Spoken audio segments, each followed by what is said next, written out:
Esdras, chapitre 1. La première année du règne de Cyrus de Perse, l'Éternel, pour accomplir la parole qu'il avait prononcée par le prophète Jérémie, agit sur l'esprit de Cyrus, empereur de Perse. Alors Cyrus fit faire oralement et par écrit la proclamation suivante à travers tout son empire. Voici ce que déclare Cyrus, empereur de Perse. L'Éternel, le Dieu du ciel, m'a donné tous les royaumes de la terre, et il m'a chargé de lui construire un temple à Jérusalem en Juda. Quels sont ceux d'entre vous qui font partie de son peuple? Que leur Dieu soit avec eux, et qu'ils partent à Jérusalem en Juda pour reconstruire le temple de l'Éternel, le Dieu d'Israël. C'est le Dieu qui réside à Jérusalem. Que partout où résident ceux qui restent de son peuple, les gens de l'endroit leur apportent des dons d'argent et d'or, de divers biens, du bétail, ainsi que des offrandes volontaires pour le temple du Dieu qui est à Jérusalem. Alors les chefs des groupes familiaux de Juda et de Benjamin, les prêtres et les Lévites et tous ceux en qui Dieu avait agi, se préparèrent à partir afin de reconstruire le temple de l'Éternel à Jérusalem. Tous leurs voisins leur vinrent en aide en leur donnant des objets d'argent et d'or, divers biens, du bétail et des objets précieux, sans compter leurs offrandes volontaires. De son côté, l'empereur Cyrus fit chercher les ustensiles du temple que Nabuchodonosor avait emportés de Jérusalem pour les placer dans le sanctuaire de son Dieu. Sur ordre de l'empereur perse, Mithrédate, le trésorier, alla les chercher et les remit, après les avoir comptés, à Sheshbatsar, le chef de Juda. En voici la liste. 30 plats en or, 1000 en argent, 29 couteaux, 30 coupes en or, 410 coupes doubles en argent, et 1000 autres ustensiles. En tout, il y avait 5400 ustensiles d'or et d'argent. Sheshbatsar rapporta le tout lorsque les exilés quittèrent Babylone pour retourner à Jérusalem. Esdras 2.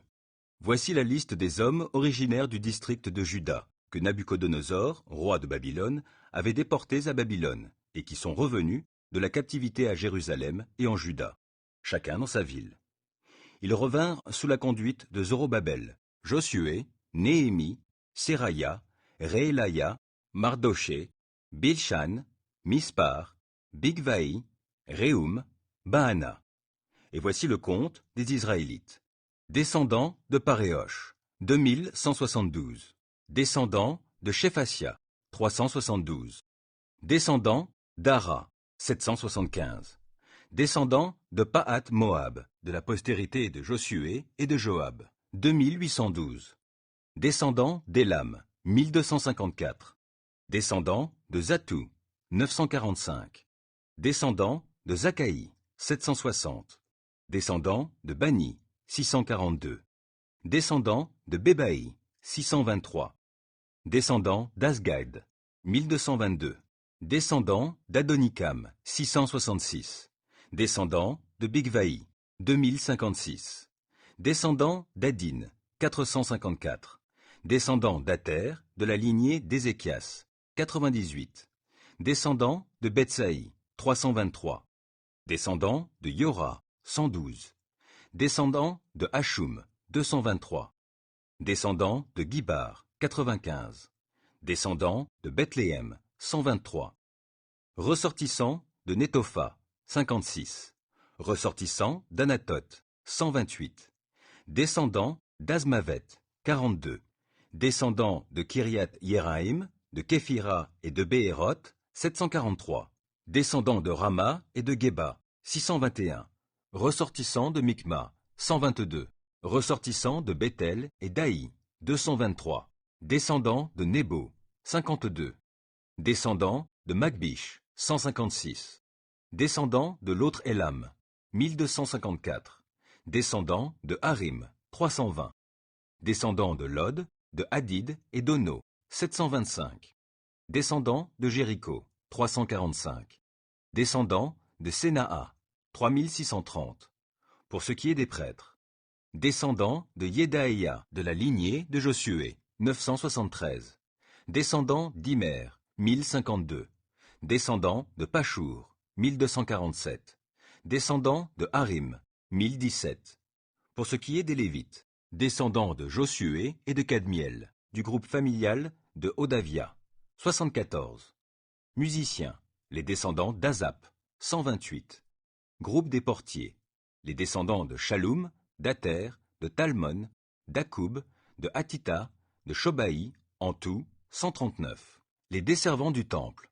Les descendants de Tsia, de Hasupha, de Tabaoth, de Kéros, de Siaa, de Padon, de Lebana, de Agaba, d'Akoub, de Agab, de Shalmaï, de Hanan, de Guidel, de Gahar, de Reaya, de Retsin, de Nekoda, de Gazam, d'Uza, de Pasea, de Bézaï, d'Asna, de Méunim, de Nephusim, de Bakbouk, de Akoufa, de Har-Ur, de Batslut, de Meïda, de Arsha, de Barkos, de Sisera, de Tama, de Netsia, de Hatifa.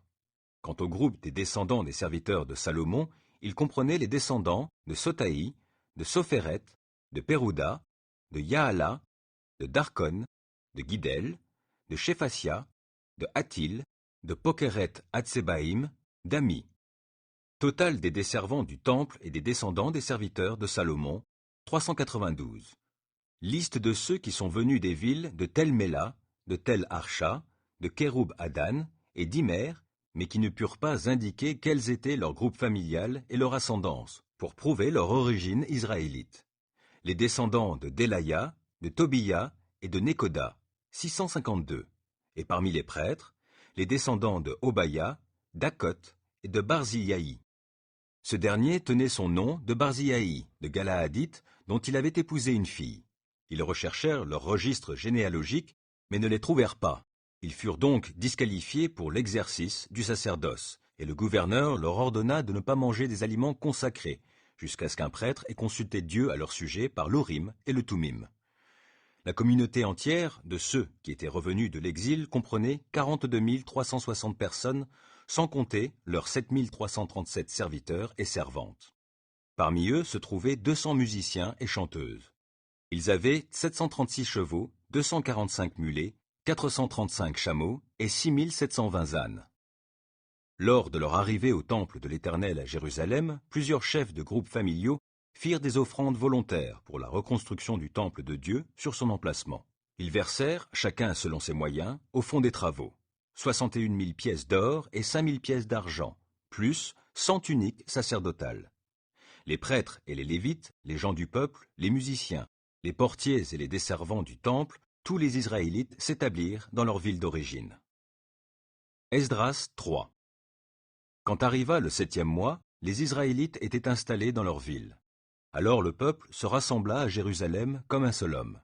Josué, fils de Yotsadak, avec ses collègues les prêtres, et Zorobabel, fils de Shealtiel, avec les gens de sa parenté, se mirent à l'œuvre et reconstruisirent l'autel du Dieu d'Israël pour y offrir des holocaustes, selon ce qui est écrit dans la loi de Moïse, l'homme de Dieu. Malgré leur peur des populations locales, ils rétablirent l'autel sur ses anciennes fondations, et ils y offrirent des holocaustes à l'Éternel, ceux du matin et du soir. Puis ils célébrèrent la fête des cabanes, suivant les prescriptions, et ils offrirent quotidiennement des holocaustes, selon le nombre fixé pour chaque jour. Après cela, ils offrirent l'holocauste perpétuel, et ceux des nouvelles lunes, et de toutes les sonalités consacrées à l'Éternel, et pour tous ceux qui faisaient des offrandes volontaires à l'Éternel. Dès le premier jour du 7e mois, ils commencèrent à offrir des holocaustes à l'Éternel, bien que les fondations du temple de l'Éternel n'aient pas encore été posées. On remit de l'argent aux tailleurs de pierre et aux charpentiers, ainsi que des vivres, des boissons et de l'huile aux Sidoniens et aux Tyriens, pour qu'ils acheminent par mer jusqu'à Jaffa du bois de cèdre depuis le Liban. Tout cela fut fait en vertu de l'autorisation accordée par Cyrus, roi de Perse. Dans la 2e année après l'arrivée des exilés au temple de Dieu à Jérusalem, au 2e mois, Zorobabel, fils de Shealtiel, Josué, fils de Yotsadak, et le reste de leurs compatriotes, les prêtres et les lévites, et tous ceux qui étaient revenus de captivité à Jérusalem, commencèrent le travail. Les lévites, âgés de 20 ans et plus, furent chargés de superviser les travaux du temple de l'Éternel. Josué, avec ses fils et ses frères, Kadmiel, avec ses fils qui étaient des descendants de Juda, eurent pour fonction de superviser tous ensemble ceux qui travaillaient au chantier. Ils étaient assistés des descendants de Henadad, avec leurs fils et leurs parents les Lévites. Lorsque les maçons posèrent les fondations du temple de l'Éternel, on mit en place les prêtres revêtus de leurs habits de cérémonie, avec les trompettes en main, et les Lévites descendant d'Asaph avec les cymbales afin de louer l'Éternel selon les prescriptions de David, roi d'Israël. Ils entonnèrent des hymnes de louange et des cantiques de remerciement pour célébrer l'Éternel en chantant à tour de rôle. Oui, il est bon, et son amour pour Israël dure à toujours. Tout le peuple fit aussi retentir de grandes acclamations pour louer l'Éternel, parce qu'on posait les fondations de son temple. Beaucoup, parmi les prêtres, les Lévites et les chefs de groupes familiaux parmi les plus âgés, qui avaient encore vu l'ancien temple, pleuraient à haute voix pendant que l'on posait sous leurs yeux les fondations du nouveau temple, alors que beaucoup d'autres gens exprimaient leur joie par des acclamations bruyantes, de sorte qu'on ne pouvait pas distinguer les ovations joyeuses des pleurs. Le peuple poussait de grands cris, dont l'écho retentissait au loin. Esdras 4. Les ennemis de Juda et de Benjamin apprirent que les anciens déportés reconstruisaient un temple à l'Éternel, le Dieu d'Israël. Ils vinrent trouver Zorobabel et les chefs des groupes familiaux pour leur dire « Nous allons vous aider à reconstruire ce temple, car nous invoquons le même Dieu que vous, et nous lui offrons des sacrifices depuis le temps d'Ésar-Hadon, roi d'Assyrie, qui nous a déportés ici. » Mais Zorobabel, Josué et les autres chefs des groupes familiaux d'Israël leur répondirent « Il nous appartient à nous, et pas à vous, de bâtir un temple pour notre Dieu. Nous seuls devons construire cet édifice pour l'Éternel, le Dieu d'Israël, comme l'a ordonné Cyrus, le roi de Perse. » Alors les gens du pays découragèrent les Judéens et les effrayèrent pour qu'ils cessent de bâtir. Ils soudoyèrent des conseillers pour s'opposer à eux et faire échouer leur entreprise. Ils y parvinrent durant le règne de Cyrus et jusqu'au règne de Darius, tous deux empereurs de Perse. Dès le début du règne de Xerxès, ils lui écrivirent une lettre d'accusation contre les habitants de Juda et de Jérusalem. Et sous le règne d'Artaxerxès, Bishlam, Mithrédate, Tabéel et leurs collègues écrivirent à Artaxerxès, empereur de Perse. Le document était rédigé en langue araméenne et écrit en caractères araméens. Réhum, le gouverneur, et Shimshaï, son secrétaire, écrivirent à l'empereur Artaxerxès la lettre suivante au sujet de Jérusalem. Réhum, gouverneur, Shimshaï, secrétaire, et leurs collègues originaires de Dain, d'Arpharsatak, de Tarpel, d'Apharas, d'Érec, de Babylone, de Suse, de Déa, d'Élam, ainsi que les autres peuples que le grand et glorieux Assurbanipal a déportés pour les établir dans la ville de Samarie et dans d'autres territoires à l'ouest de l'Euphrate, etc. Voici une copie de la lettre qu'ils lui envoyèrent. À l'empereur Artaxerxès, tes serviteurs, les gens de la province à l'ouest du fleuve, etc., que l'empereur sache que les Juifs revenus de chez toi sont arrivés parmi nous, à Jérusalem, et sont en train de rebâtir la ville rebelle et perverse. Ils en réparent les remparts et en restaurent les fondations. Que l'empereur sache que si cette ville est reconstruite, et si ses remparts sont réparés, ses habitants ne paieront plus ni tribut, ni impôts, ni taxes de péage, ce qui finalement lésera le trésor royal.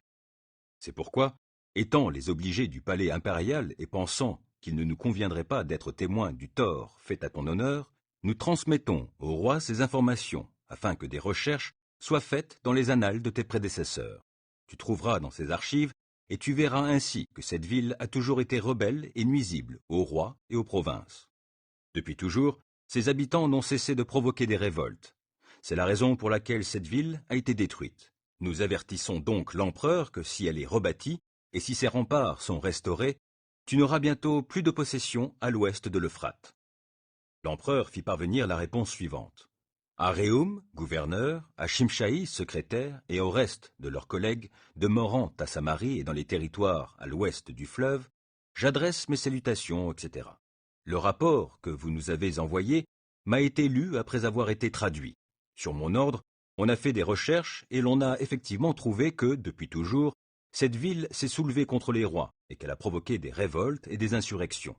Il y eut à Jérusalem des rois puissants qui étendirent leur domination sur toute la région à l'ouest du fleuve et à qui on payait tribut, impôts et taxes de péage. Prenez donc des dispositions pour ordonner à ces gens de cesser leurs travaux pour que cette ville ne soit pas rebâtie tant que je n'en aurai pas donné l'ordre. Soyez sur vos gardes pour éviter toute négligence dans cette affaire, afin que les empereurs ne soient pas lésés par des dommages encore plus grands. Dès que la copie de la lettre de l'empereur Artaxerxès eut été lue devant Réhum, Shimshaï, son secrétaire, et leurs collègues, Ceux-ci se rendirent en toute hâte à Jérusalem auprès des Judéens et les obligèrent par la violence et la force à cesser leurs travaux. Dès lors, les travaux de restauration du temple de Dieu à Jérusalem furent interrompus. Cette interruption se prolongea jusqu'à la seconde année du règne de Darius, roi de Perse. Esdras 5. Le prophète Agé et le prophète Zacharie, petit-fils d'Iddo, s'adressèrent aux Juifs établis en Juda et à Jérusalem de la part du Dieu d'Israël qui était en eux. Alors Zorobabel, fils de Shealtiel, et Josué, fils de Yotsadak, se mirent au travail et reprirent la reconstruction du temple de Dieu à Jérusalem, avec l'assistance des prophètes de Dieu.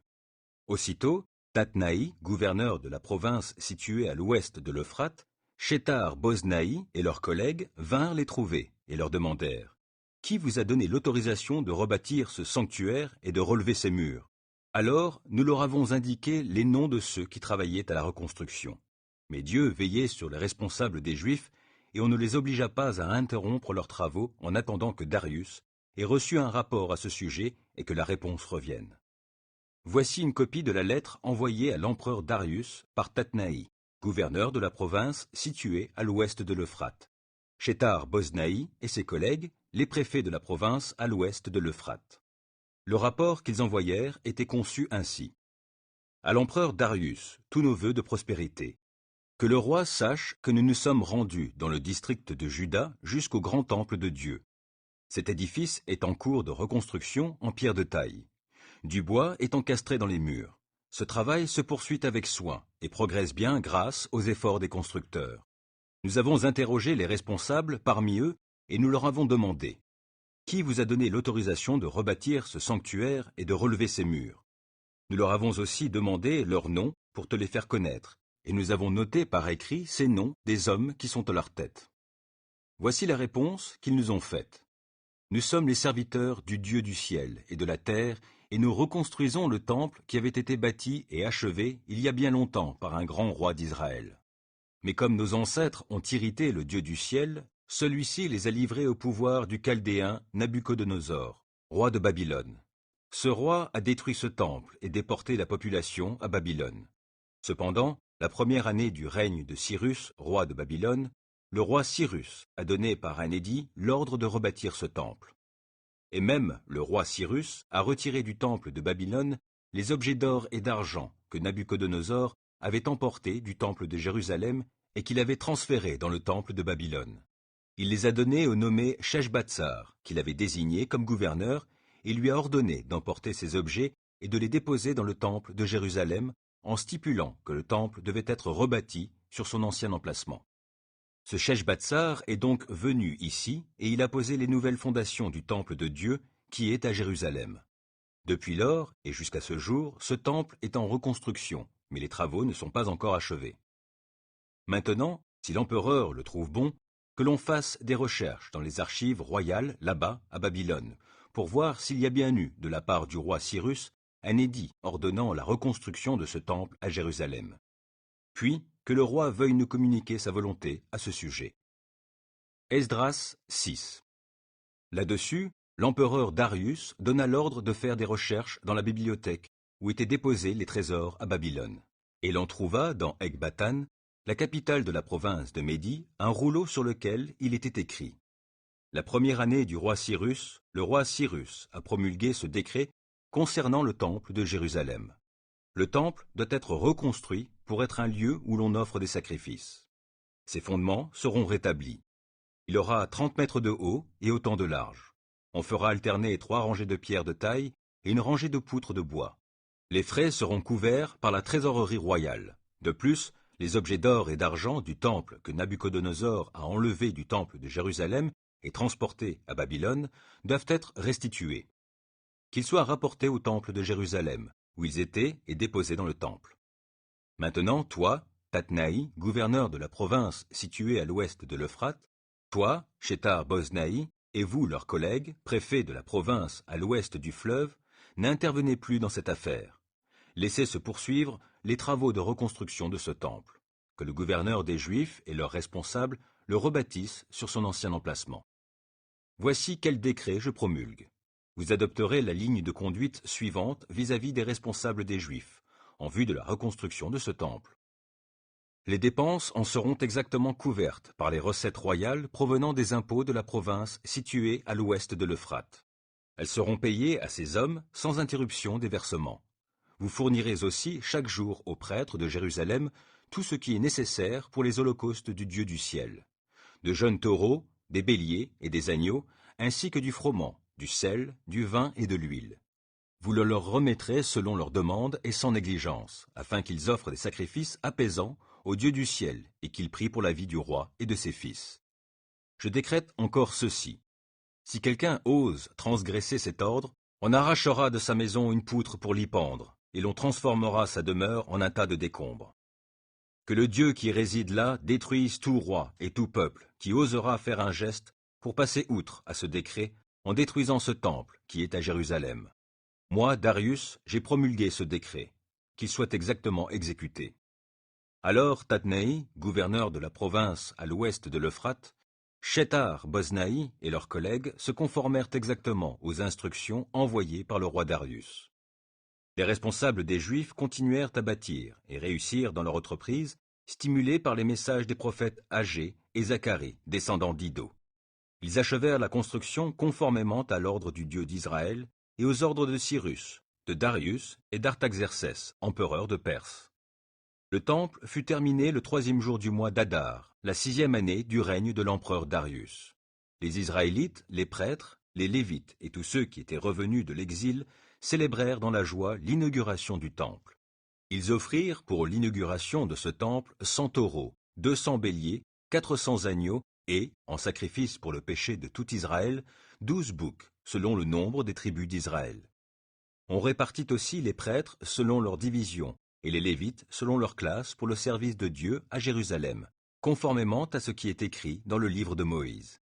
Les rapatriés célébrèrent la Pâque le 14e jour du 1er mois. Les prêtres et les Lévites avaient procédé tous ensemble au rite de purification, de sorte qu'ils étaient tous purs. Ils purent ainsi égorger les agneaux de la Pâque pour tous les anciens déportés, pour leurs frères, les prêtres, et pour eux-mêmes. Les Israélites, revenus de la captivité, mangèrent la Pâque avec tous ceux qui avaient rejeté les pratiques impures des gens des autres peuples du pays et qui s'étaient associés à eux pour se tourner vers l'Éternel, le Dieu d'Israël. Ensuite, ils célébrèrent dans la joie la fête des pains sans levain pendant 7 jours, car l'Éternel les avait réjouis en disposant favorablement à leur égard l'empereur d'Assyrie, de manière à les encourager dans le travail de reconstruction du temple du Dieu d'Israël. Esdras 7.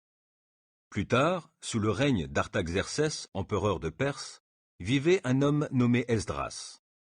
Ses ancêtres en ligne directe étaient Seraya, Azaria, Hilkiya, Shallum, Tsadok, Ahitoub, Amaria, Azaria, Merayot, Zeraya, Uzi, Bouki, Abishua, Phinéas, Éléazar, fils d'Aaron, le grand prêtre. Cet Esdras vint de Babylone. C'était un spécialiste de la loi possédant une connaissance approfondie de la loi de Moïse que l'Éternel, le Dieu d'Israël, avait donnée à son peuple. L'Éternel, son Dieu, était avec Esdras, si bien que l'empereur lui accorda tout ce qu'il demandait. La 7e année du règne d'Artaxercès, un certain nombre d'Israélites, des prêtres et des Lévites, des musiciens, des portiers et des desservants du temple partirent pour Jérusalem. Esdras vint avec eux à Jérusalem au 5e mois de la 7e année du règne de l'empereur. Il avait fixé le départ de Babylone au 1er jour du 1er mois, et il arriva à Jérusalem le 1er jour du 5e mois grâce à la protection bienveillante de son Dieu.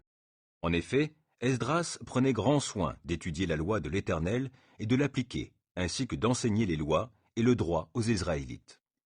Voici la copie du document que l'empereur Artaxercès remit à Esdras, le prêtre et spécialiste de la loi, qui était versé dans la connaissance des lois et des commandements de l'Éternel pour Israël. Artaxercès, le roi des rois, au prêtre Esdras, spécialiste de la loi du Dieu du ciel, etc. J'ai donné ordre que tous les Israélites, les prêtres et les Lévites qui résident dans mon royaume et qui désirent aller à Jérusalem, aillent avec toi. Moi, le roi et mes 7 conseillers, nous t'envoyons faire une enquête dans le territoire de Juda et à Jérusalem, pour voir comment y est observée la loi de ton Dieu qui est entre tes mains. Tu es également chargé d'y apporter l'argent et l'or que le roi et ses conseillers ont offerts au Dieu d'Israël, qui a sa demeure à Jérusalem. Tu emporteras aussi tout l'argent et l'or que tu auras collecté dans toute la province de Babylone, et les dons volontaires faits par le peuple et les prêtres pour le temple de leur Dieu qui est à Jérusalem. Avec cet argent, tu auras soin d'acheter là-bas des taureaux, des béliers, des agneaux, avec les offrandes de céréales et de vin, qui doivent les accompagner, et tu les offriras sur l'autel du temple de votre Dieu à Jérusalem. Quant au reste de l'argent et de l'or, vous en ferez ce que toi et tes compatriotes jugerez bon de faire, conformément à la volonté de votre Dieu. Tu déposeras devant le Dieu de Jérusalem les ustensiles du culte qui te seront remis pour le service du temple de ton Dieu. Concernant les autres dépenses qu'il te sera nécessaire d'effectuer pour le temple de ton Dieu, tu les feras payer par la trésorerie royale.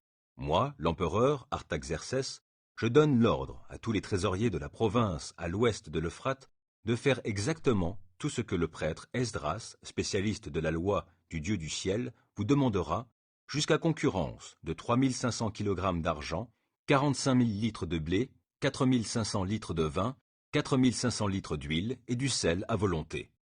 On se conformera scrupuleusement à tout ce qui est ordonné par le Dieu du ciel pour qu'il ne se mette pas en colère contre mon empire et contre mes descendants. Enfin, nous vous notifions qu'il n'est permis de prélever ni taxes, ni impôts, ni droits de péage sur aucun des prêtres, des lévites, des musiciens, des portiers, des desservants et des serviteurs de ce temple. Quant à toi, Esdras, nomme, conformément aux sages instructions de la loi de ton Dieu que tu possèdes, des juges et des magistrats chargés de rendre la justice à tous ceux qui, dans la province à l'ouest de l'Euphrate, connaissent les lois de ton Dieu. Quant à ceux qui ne les connaissent pas, tu les leur feras connaître. Tous ceux qui n'observent pas exactement la loi de ton Dieu et la loi de l'empereur seront condamnés soit à la peine capitale, soit à l'exil, soit à la confiscation de leurs biens, soit à l'emprisonnement. Béni soit l'Éternel, le Dieu de nos ancêtres, qui a disposé l'empereur à donner une telle splendeur au temple de l'Éternel à Jérusalem, et qui m'a témoigné sa bonté dans mes rapports avec l'empereur, ses conseillers et tous les plus hauts fonctionnaires impériaux. Ainsi fortifié, parce que l'Éternel mon Dieu était avec moi, j'ai pu rassembler des chefs d'Israël pour qu'ils partent avec moi. Esdras 8. Voici, avec leur généalogie, la liste des groupes familiaux qui rentrèrent avec moi de Babylone sous le règne du roi Artaxercès. Des descendants de Phinéas, Gershom, des descendants d'Ithamar, Daniel, des descendants de David, Hatouch, des descendants de Shekania, de Paréosh, Zacharie, avec qui furent recensés 150 hommes. Des descendants de Pahat-Moab, Eliéhoéani, fils de Zéraïa, à la tête de 200 hommes. Des descendants de Zatou, Shekania, fils de Yahaziel, à la tête de 300 hommes. Des descendants d'Adin, Ebed, fils de Jonathan, à la tête de 50 hommes. Des descendants d'Élam, Ésaïe, fils d'Atalia, à la tête de 70 hommes. Des descendants de Shephatia, Zébadia, fils de Michaël, à la tête de 80 hommes. Des descendants de Joab, Abdia, fils de Yehiel, à la tête de 218 hommes. Des descendants de Bani, Shélomite, fils de Yosifia, à la tête de 160 hommes. Des descendants de Bébaï, Zacharie, fils de Bébaï, à la tête de 28 hommes. Des descendants d'Azgad, Yohanan, fils de Hakatan, à la tête de 110 hommes. Des descendants d'Adonikam, les derniers qui s'appelaient Éliphélet, Yehiel et Shemaïa, à la tête de 60 hommes. Des descendants de Bigvaï, Utaï et Zaboud, à la tête de 70 hommes. Je les rassemblai près de la rivière qui coule en direction d'Ahava, et nous y avons campé pendant 3 jours. Je passai le peuple et les prêtres en revue, et je constatai qu'il n'y avait parmi eux aucun lévite. Alors je convoquai les chefs Éliézer, Ariel, Shemaïa, Elnathan, Yarib, Elnathan, Nathan, Zacharie et Meshulam, ainsi que les 2 savants, Yoyarib et Elnathan. Je leur demandai de se rendre chez Iddo, le chef de la localité de Casifia, et je leur indiquai ce qu'ils devaient lui dire, à lui et à ses collaborateurs, les desservants du temple qui s'y trouvaient à Casifia, pour nous envoyer des assistants pour le temple de notre Dieu. Et comme notre Dieu était avec nous, et nous témoignait sa bonté, ils nous amenèrent Chérébia, un homme avisé d'entre les descendants de Mali, descendant de Lévi, lui-même fils d'Israël, accompagné de 18 hommes de sa parenté, dont ses fils, ainsi que Achabia et Ésaïe, descendants de Merari, avec 20 hommes de leur parenté, dont leurs fils. Ils ramenèrent également 220 desservants du temple, descendants de ceux que David et ses ministres avaient nommés pour assister les Lévites. Tous avaient été nommément désignés. Là, au bord du fleuve Ahava, je proclamai un jeûne pour que nous nous humilions devant notre Dieu afin de lui demander qu'il nous accorde pour nous, pour nos enfants et pour tous nos biens, de voyager en toute sécurité.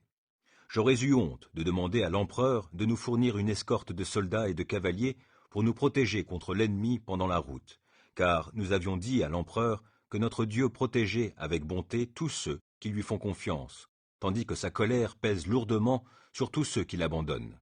C'est pour cela que nous avons jeûné et demandé cette faveur à notre Dieu, et il a exaucé notre prière. Ensuite, je désignai comme chefs 12 des principaux prêtres, Chérébia, Achabia et 10 de leurs compagnons. Je pesai devant eux l'argent, l'or et les objets de valeur offerts pour le temple par l'empereur, ses conseillers et ses ministres, ainsi que par tous les Israélites qui se trouvaient à Babylone. Je leur confiai ainsi 20 tonnes d'argent, 3 tonnes d'objets en argent et 3 tonnes d'or, 20 coupes d'or valant 1000 pièces d'or, 2 magnifiques vases de bronze poli, aussi précieux que de l'or. Puis je leur dis, « Vous êtes consacrés à l'Éternel, ces objets sont sacrés, cet argent et cet or sont des dons volontaires à l'Éternel, le Dieu de vos ancêtres. Veillez soigneusement sur ces trésors, ils sont sous votre garde jusqu'au jour où vous les pèserez devant les chefs des prêtres et les Lévites, ainsi que devant les chefs des groupes familiaux d'Israël à Jérusalem, dans les locaux annexes du temple de l'Éternel. » Les prêtres et les Lévites prirent l'or, l'argent et les objets de valeur qui avaient été pesés pour les porter à Jérusalem, au temple de notre Dieu. Le 12e jour du 1er mois, nous avons quitté le fleuve Ahava pour nous rendre à Jérusalem. Tout au long de la route, notre Dieu a pris soin de nous en nous protégeant des attaques d'ennemis et des embuscades des pillards. À notre arrivée à Jérusalem, nous avons pris 3 jours de repos. Le 4e jour, nous avons pesé l'argent, l'or et les objets de valeur dans le temple pour les remettre entre les mains des Mérémoth, fils d'Uri, le prêtre. Il était accompagné d'Éléazar, fils de Phinéas, et des Lévites, Yozabad, fils de Josué, et Noadia, fils de Binoui. Tout fut compté et pesé, et le poids total fut consigné par écrit à ce moment-là. Les déportés qui revenaient d'exil offrirent alors en holocauste au Dieu d'Israël pour l'ensemble du peuple 12 taureaux, 96 béliers, 77 agneaux et 12 boucs en sacrifice pour le péché. On offrit tous ces holocaustes à l'Éternel. Puis ils transmirent le document contenant les décrets impériaux au satrape de l'empereur et au gouverneur de la province à l'ouest de l'Euphrate. Ceux-ci accordèrent alors leur soutien au peuple pour la construction du temple de Dieu. Esdras 9. Quand tout cela fut terminé, quelques chefs d'Israël m'abordèrent en disant « Ni le peuple d'Israël, ni les prêtres, ni les Lévites ne se sont séparés des gens du pays et m'ont rompu avec leurs pratiques abominables. Ils se sont conduits exactement comme les Cananéens, les Hittites, les Phéréziens, les Yébousiens, les Ammonites, les Moabites, les Égyptiens et les Amoréens, car ils ont épousé les filles de ces étrangers et les ont données en mariage à leurs fils. Ainsi la descendance sainte s'est mêlée au peuple de ce pays. Les chefs et les dirigeants se sont les premiers rendus coupables d'une telle infidélité. Lorsque j'appris cela, je déchirai mon vêtement et mon manteau, je m'arrachai les cheveux et la barbe, et je m'assis là, accablé. Autour de moi se réunirent, à cause de cette infidélité, des anciens exilés, tous ceux qui étaient respectueux des paroles du Dieu d'Israël. Je restai ainsi assis, accablé, jusqu'à l'offrande du soir. Puis, au moment de l'offrande du soir, je sortis de mon abattement et me relevai. Je portais encore mon vêtement et mon manteau déchirés. Je tombai à genoux, et je tendis les mains vers l'Éternel mon Dieu. Je lui dis, « Mon Dieu, je suis trop rempli de honte et de confusion pour oser lever les regards vers toi, ô mon Dieu, car nos péchés se sont multipliés jusqu'à nous submerger et nos fautes se sont accumulées et montent jusqu'au ciel. Depuis l'époque de nos ancêtres jusqu'à ce jour, nous avons été extrêmement coupables. C'est à cause de nos fautes que nous, nos rois et nos prêtres, nous avons été livrés au pouvoir des rois des nations pour être tués, déportés ou pillés, et pour que la honte couvre encore aujourd'hui nos visages. Cependant, Éternel, notre Dieu, tu nous as fait la grâce de laisser quelques survivants de notre peuple subsister, et, depuis peu, de nous accorder un endroit pour nous établir dans ton saint pays. Toi, notre Dieu, tu illumines ainsi nos yeux de ta lumière, et tu nous redonnes un peu de vie au milieu de notre servitude. Car nous sommes des esclaves, mais notre Dieu ne nous a pas abandonnés dans notre servitude.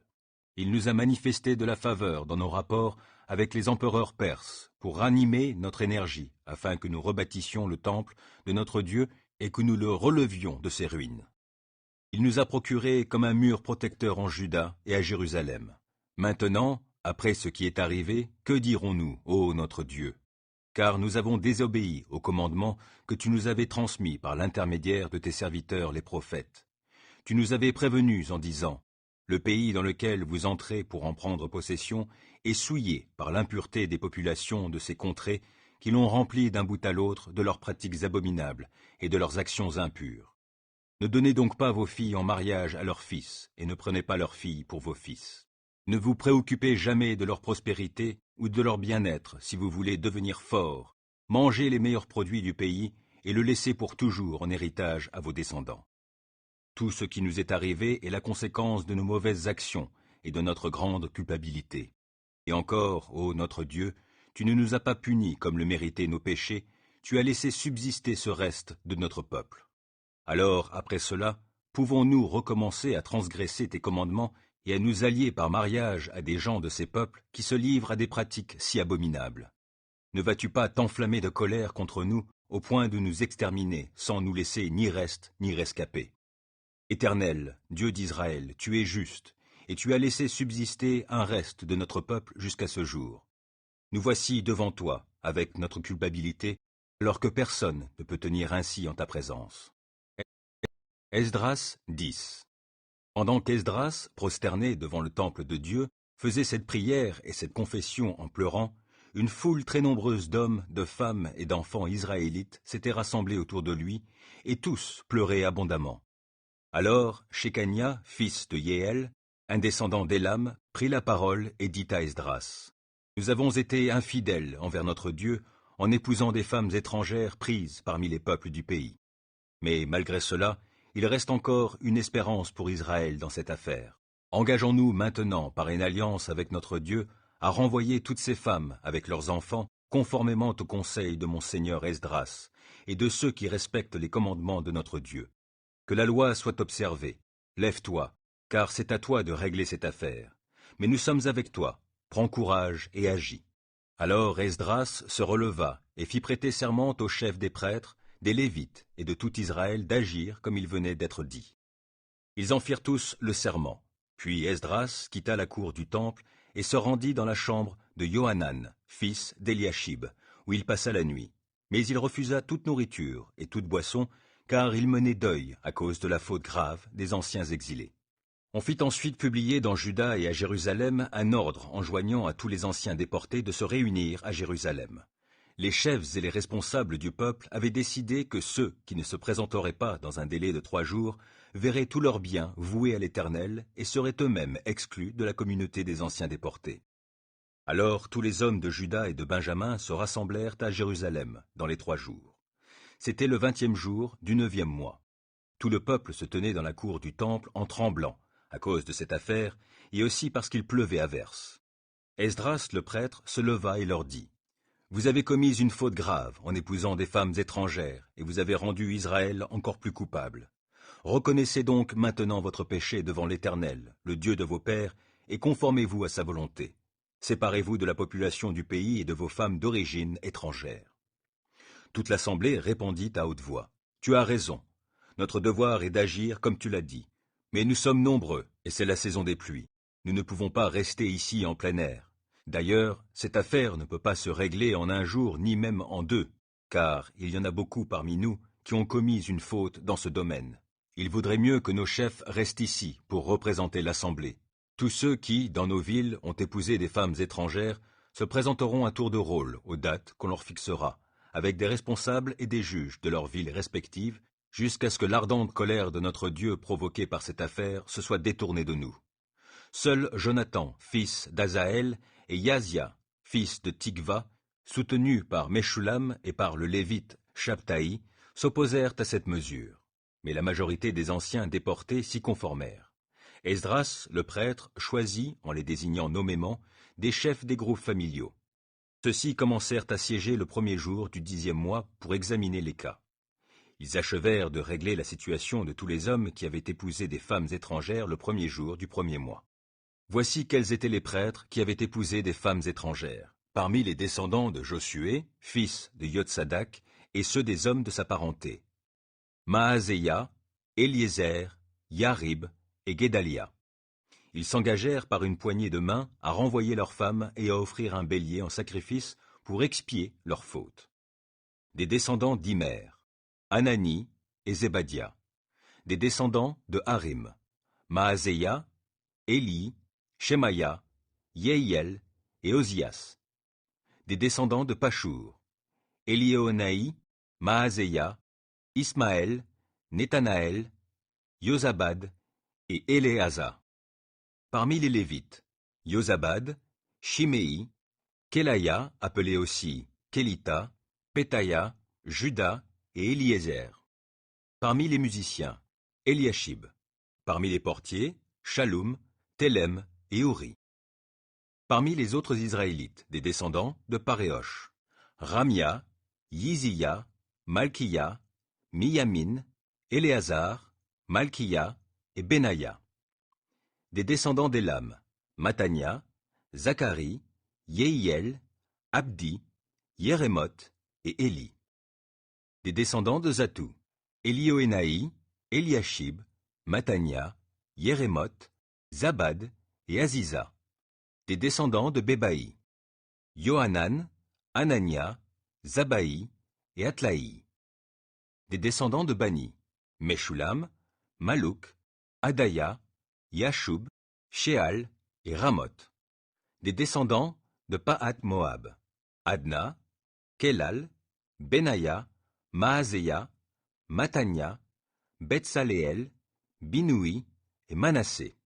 Des descendants de Harim, Éliézer, Yishia, Malkiya, Shemaïa, Siméon, Benjamin, Malouk et Shemaria.